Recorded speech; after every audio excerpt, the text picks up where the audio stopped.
Kumpul mainan, kumpul kenangan. Saya Fendi dan selamat datang ke video SM Collector. Baru-baru ni semasa saya outstation, saya singgah ke Popular yang berdekatan dengan hotel yang saya tinggal. Sajalah nak masuk cuci-cuci mata, nak lihat ada tak kad Monster Galaxy Card di sini. Saya ada nampak kelibat kad berada di belakang kaunter pembayaran. Tetapi saya juga nampak dekat Popular ini ada menjual pelbagai jenis blind box dan juga figurin. Wah, ada Pokemon Mewtwo. Memang lawa dan sangat-sangat detail oriented Pokemon Mewtwo ni. Kalau tak silap saya, memang barangan ini dah dilisenskan. So boleh mereka jual dekat Popular.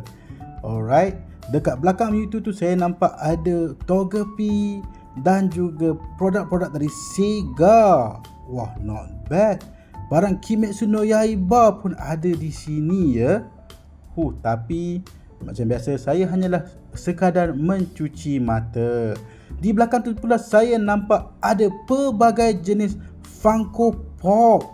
Daripada Kimetsu no Yaiba, My Hero Academia, Star Wars, E.T., Peacemaker, Winnie the Pooh, Hello Kitty dan ada satu menangkap mata saya iaitu Harry Potter Funko Limited Edition in gold color lagi. Memang cantik lah. Dekat belakang dia juga menunjukkan ada Dobby, ada Harry Potter juga. Tak lain itu, mereka pun ada dari siri Avatar, Genie Aladdin, Witcher, Simpson. Alright, alang-alang dah sampai sini, kita pun ambillah satu kad untuk di-unpack. Dan saya berjaya mendapatkan pack dari siri Vortex. Kad yang agak lama dan susah dapat, tapi berbaloi sebab artwork dia memang cantik. Gambar depan adalah naga bayangan Fang.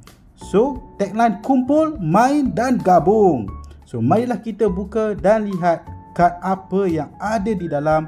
Seperti biasa, kita ambil kad dari belakang dan letakkan di depan. So kad pertama yang kita dapat dari siri Vortex ini adalah kad Fang, Cakaran Naga Bayang, HP 200, Attack 280. Sayangnya tiada efek untuk kad ini. Alright, kad seterusnya yang kita dapat adalah Bobo Boy Ice, Baju Perisai, HP 280, Attack 240, efek Attack tambah 100 jika kad sebelum ini adalah Bobo Boy Air. Kad seterusnya adalah kad Bobo Boy Taufan, HP 180, Attack 140.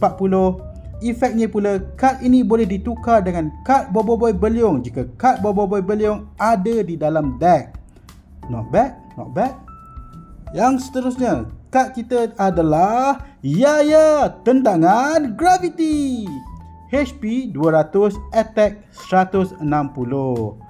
Macam biasa, kad ini pun tiada efek ya guys. Seterusnya adalah kad Mary Pops, HP 220, Attack 160. Efeknya pula adalah Attack kali 2 jika kad Kuputri ada di dalam tangan. Not bad. Dan kad terakhir kita adalah Bobo Boy Halilintar, Sambaran Halilintar, HP 220, Attack 320.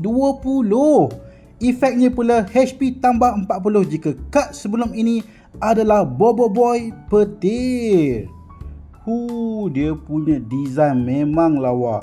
So memandangkan kad ini adalah kad versi lama, kita perlu jaga sebab ini adalah koleksi dan tak boleh dimainkan dalam siri Monster Galaxy Card. Kena letak dalam sleeve. Alright, so ini adalah kad-kad yang telah kita dapat. So sampai sini sajalah video kita kali ini. Jumpa next time. Bye.